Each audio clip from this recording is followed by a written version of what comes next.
আজ আমাদের যাত্রা শুরু হচ্ছে এই অরুণাচল প্রদেশের এক অন্যতম শহর দিরাং থেকে। মান্ডালা টপের হিমেল হাওয়া, শান্তি ভ্যালিতে স্নিগ্ধ নদীর স্পর্শ, প্রাচীন মঠের প্রাণবন্ত ঐতিহ্য অন্বেষণ করার পর আমরা চলেছি তাওয়াংয়ের উদ্দেশ্যে। দিরাং থেকে তাওয়াংয়ের দূরত্ব 140 কিলোমিটার। পথে পড়বে সেলা ওয়ার মেমোরিয়াল, সেলা পাস, জসবন্তকার ওয়ার মেমোরিয়াল, নোরাথাং বা জাং ওয়াটারফলস। প্রস্তুত হন বন্ধুরা এক অনন্য প্রাকৃতিক সৌন্দর্যের মধ্য দিয়ে একটি রোমাঞ্চকর যাত্রার জন্য।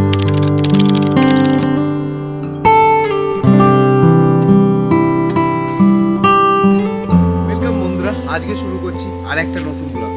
এখন আমরা আছি এই দিরাংয়ে থেকে 6 কিলোমিটার দূরে তেজলিং হোমস্টে। আজকে আমরা এখান থেকে একদম বেরিয়ে যাব 7:30, মানে 7:30 বাজে। আমরা আর আধ ঘন্টার মধ্যে 8টার মধ্যে একদম এখান থেকে ছেড়ে বেরিয়ে যাব। বেরিয়ে গিয়ে আজকে আমরা যাব তাওয়াংয়ের উদ্দেশ্যে। তো চলুন তাহলে আমরা বেরিয়ে পড়ি তাওয়াংয়ে গোপ্রো মোড়ে। আর মাঝখানে পড়বে সেলা পাস, সেলা লেক হয়ে আমরা যাব। তো সঙ্গে থাকুন বন্ধুরা। আজকে আমাদের এই জার্নির সব থেকে মোস্ট ওয়ান্টেড, মানে সব থেকে বেস্ট পার্টটা আমাদের কাছে আসতে চলেছে আর আপনাদের কাছে। তো চলুন বন্ধুরা, এরপরে দেখা হবে গোপ্রো মোড়ে। বন্ধুরা, এই যে আমাদের হোমস্টে, তেনজিন হোমস্টে, এই জায়গাটার নাম হচ্ছে রামা ক্যাম্প, অরুণাচল প্রদেশ রামা ক্যাম্প। যাই হোক, আমরা এখন বেরিয়ে পড়ছি তাওয়াংয়ের উদ্দেশ্যে।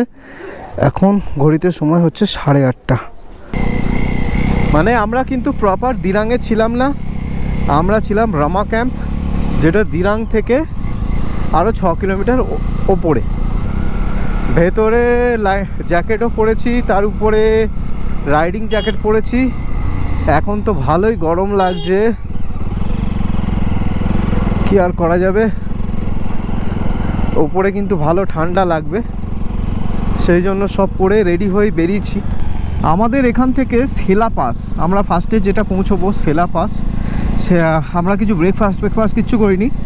সেলা পাসে গিয়েই ওখানে ঠিক করেছি কিছু খাবো। সামনে বেশ বড় ল্যান্ডস্লাইড জোন, প্রচুর পাথর পড়ে আছে। সেলা পাস এখান থেকে 57 কিলোমিটার, 57।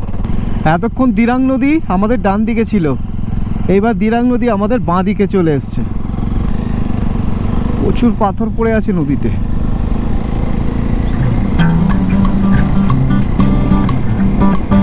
ওই দিকটা এবার দেখুন বন্ধুরা, পুরো মেঘ ভরে আছে। ওরে বাবারে, পুরো মেঘ।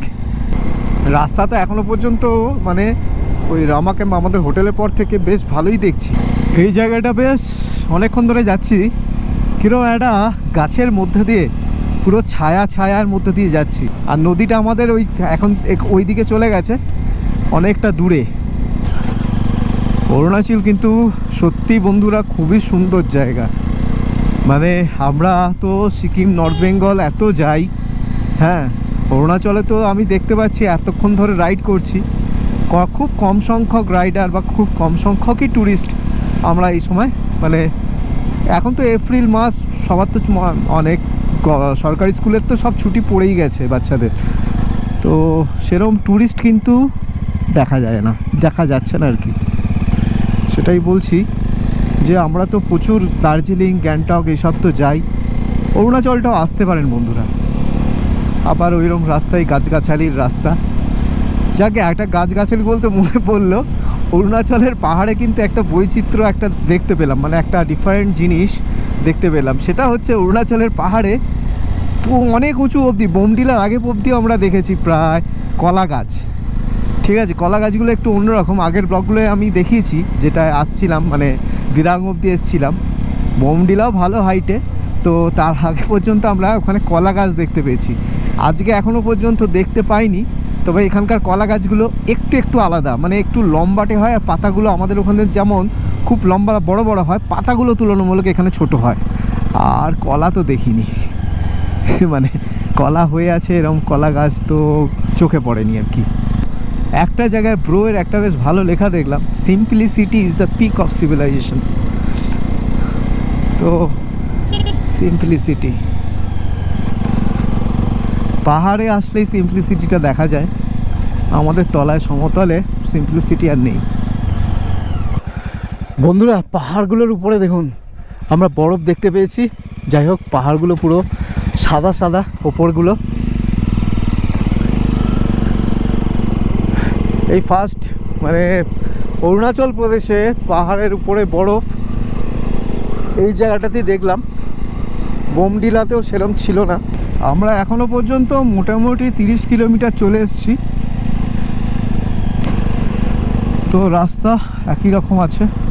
অরুণাচলে সেরকম কোনো পিকের আমার নাম জানা নেই, সেরকম বড় কোনো পিক আছে কি না এই সাইডে।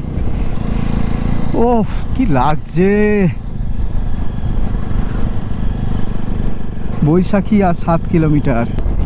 বাবা কি হাওয়া দিচ্ছে। তাওয়াং আর 97 সেলা 20। এখানে আবার আর্মিদের পোস্ট আছে।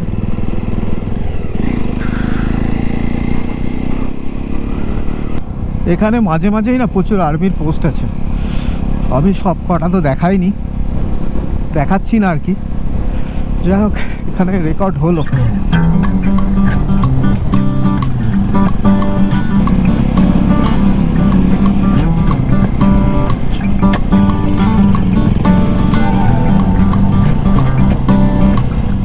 ওই দিকের পাহাড়টা আরো বরফ। যাই না সেলাপাসে আমরা বরফ পাবো কিনা।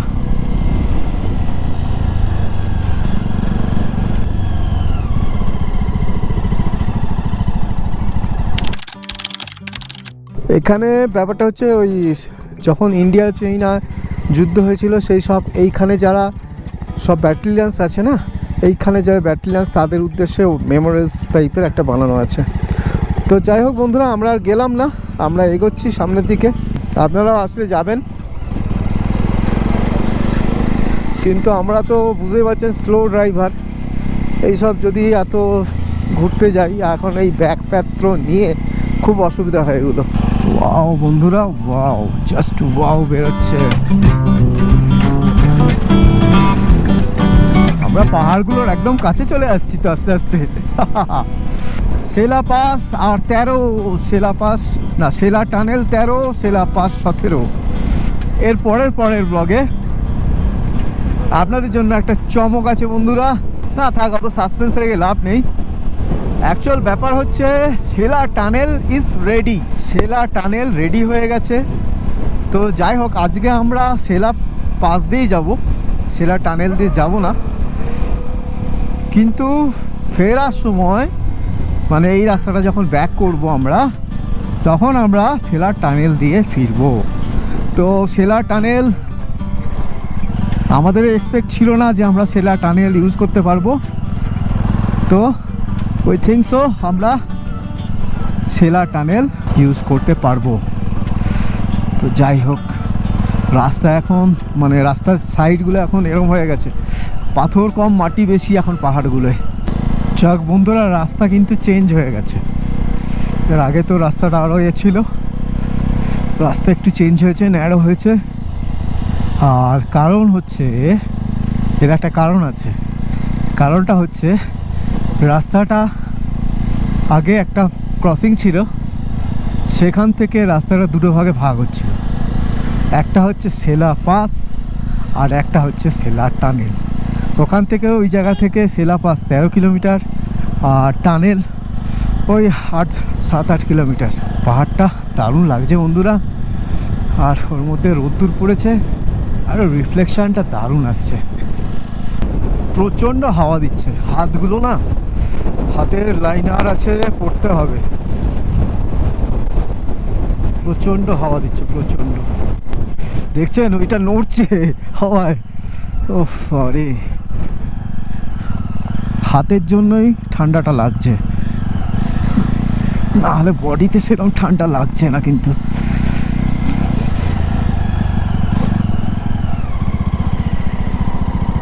এক একটা জায়গায় হাওয়া দিচ্ছে না, আর ঠিক যেই ঘুরছি আবার হাওয়াটা পেয়ে যাচ্ছি।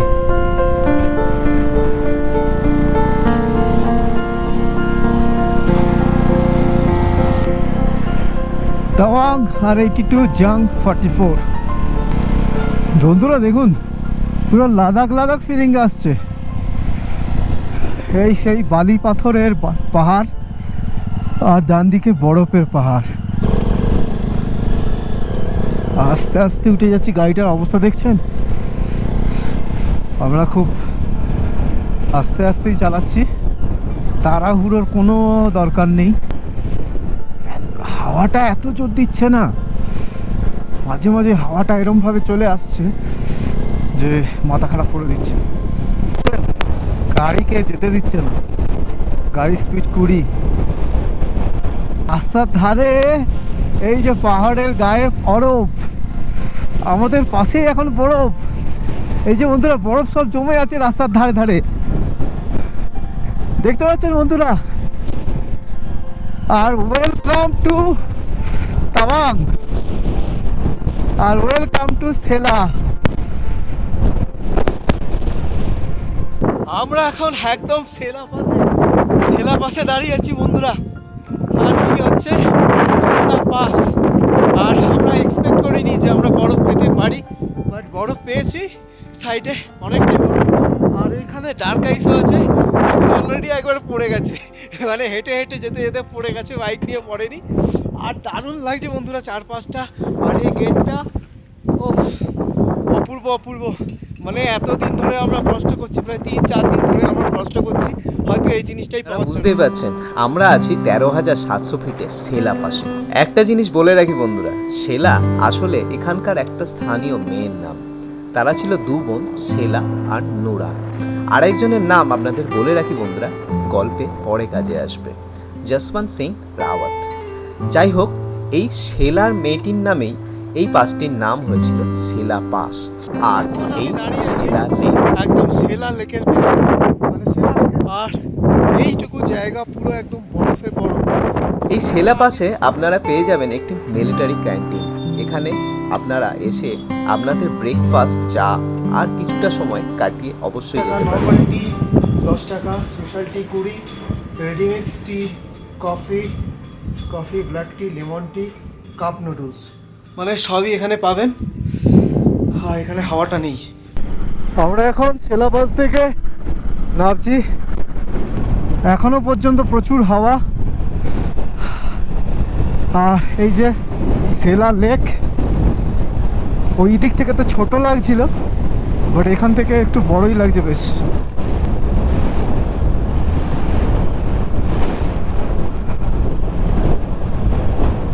রাস্তা এখন এরকম, এগুলো ওই ব্লকের রাস্তা, আর কিন্তু সাইডে এরকম বরফ নেই।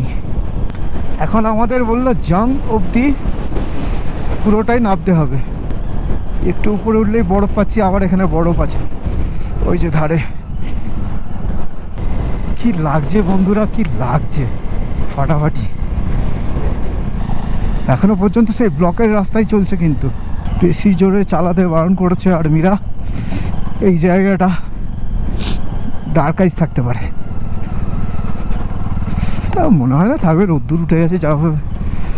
আমার পাশ দিয়ে একটা নদী বা কিছু, যাই হোক নদী কিনা বলতে পারছি না, যা ওয়াটার স্ট্রিম বয়ে যাচ্ছে। এই জাস্ট এখান থেকে পিচ রাস্তা শুরু, যশবন্তগড় 11, টাওয়াং 67। রাস্তাটা কিন্তু দারুণ হয়ে গেছে এখানটায়, বহুত বড় টিম। ভিতরে অনেক অনেক লোক আছে। যশবন্তগড় আর 7 কিলোমিটার। ওয়াও, একটা ছোট্ট সুন্দর ওয়াটারফলস, তার পাশে একটা ছোট্ট ব্রিজ।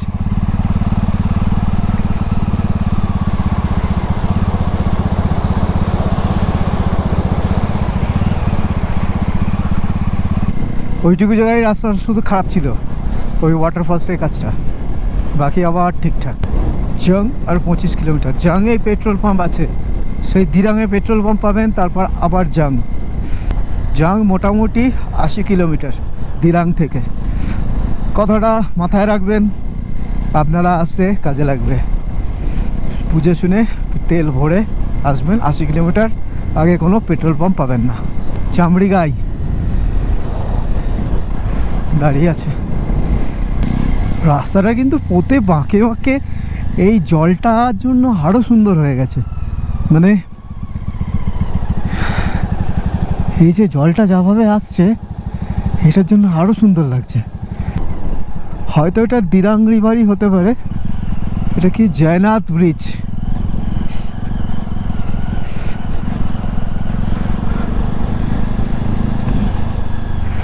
যেটা দিরাঙে ছিল মেবি।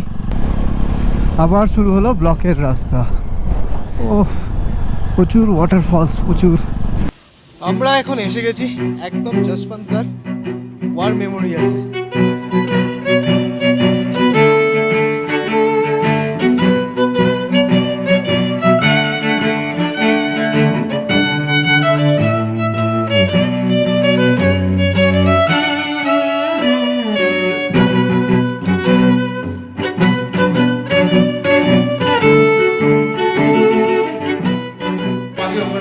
वहाँ पे एमओजी लगा के इनके ऊपर फायर गिराना शुरू कर दिया, जिसके कारण ये अल्फा कंपनी काफी दबाव में आ गई, जिसका जवाब देना काफी कठिन हो गया।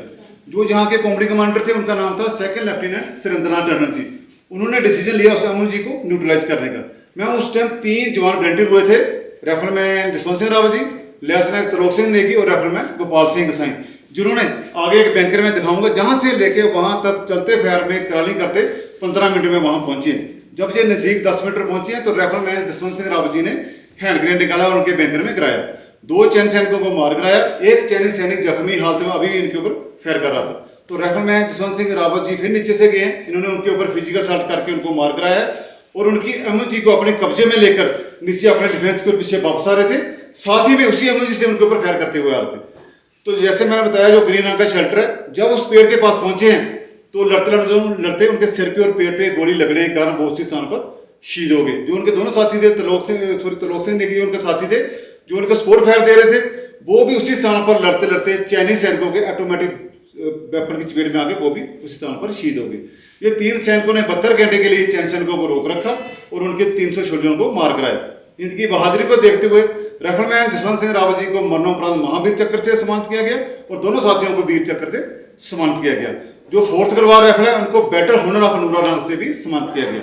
हमारे जो यहाँ पे शहीद हुए हैं वो 3 अफसर साहबान, 4 जेसीओ, 147 अदर रैंक और 7 सिविलियन जो कोटर थे वो लड़ते लड़के इनके साथ शहीद हो गए। तब से लेकर आज तक जो भी जहाँ से गुजरता है आर्मी अफसर, अधिकारीगण साहबान, चाहे सिविलियन जो भी आता है, आते जाते बाबा जी को जहाँ से नमस्ते हो गया।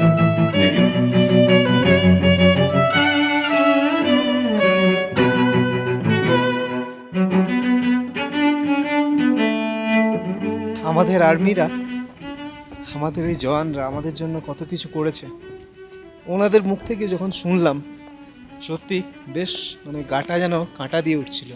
ইউ আর হেয়ার, পুরো ম্যাপ লেআউটটা দেওয়া আছে।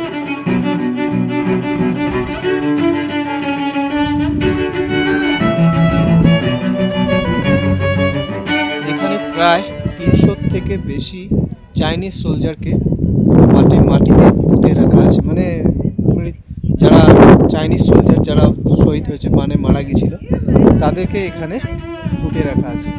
মোটামুটি 500 জনেরও বেশি এখানে টোটাল ক্যাজুয়ালিটি হয়েছিল।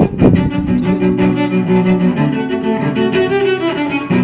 তো বন্ধুরা আজকে ইন্ডিয়ান আর্মিকে স্যালুট করে এই যশবন্তগড় থেকে আজকের আমার এই ব্লগটা এখানেই শেষ করছি।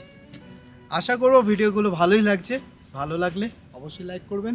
আর কিছু ভুলভ্রান্তি হলে আর কিছু আরও কিছু জানার থাকলে অবশ্যই কমেন্ট করে বলতে পারেন বা জানাতে পারেন। তো আজকে এইটুকু, মানে এখন আমরা তাওয়াং যাবো বন্ধুরা। ভিডিওটা অনেক বড় হয়ে যাবে কারণ এরপরে আমরা কি ফলসে আছে, একটা ফলসে যাব, তো জাং ফলসে। তো সেই ফলসে গিয়ে তারপর বাকি রাস্তাটা কভার করা অনেক বড় হয়ে যাবে। সেই জন্য এই ভিডিওটা এখানেই শেষ করছি। নেক্সট ভিডিও আসছে পরে। এই যশবন্ত সিং রাওয়াতের সঙ্গে ছিলেন আরও 2জন মহিলা, 2 বোন সেলা আর নুরা। এই সেলার নামে আগেই আপনাদেরকে দেখালাম বন্ধুরা, সেলা পাস আর সেলা লেক। আর আরেক বোন ছিল নুরা, সেই নুরার নামেই হচ্ছে নুরাথাং ফলস বা জাং ওয়াটারফলস। এই যশবন্তগড় ওয়ার মেমোরিয়ালসে আছে একটা ক্যাফে, আর একটা আর্মিদের পরিচালিত দোকান। এখান থেকে আপনারা আর্মিদের ইউজ করা নানা রকম শীতের সামগ্রী কিনতে পারেন, বাড়ি নিয়ে যেতে পারেন, আর ক্যাফেটেরিয়াতে আপনারা লাঞ্চটা সেরে নিতে পারেন। তো বন্ধুরা, আজকে এ পর্যন্তই, আবার দেখা হবে পরবর্তী ভিডিওয়ে।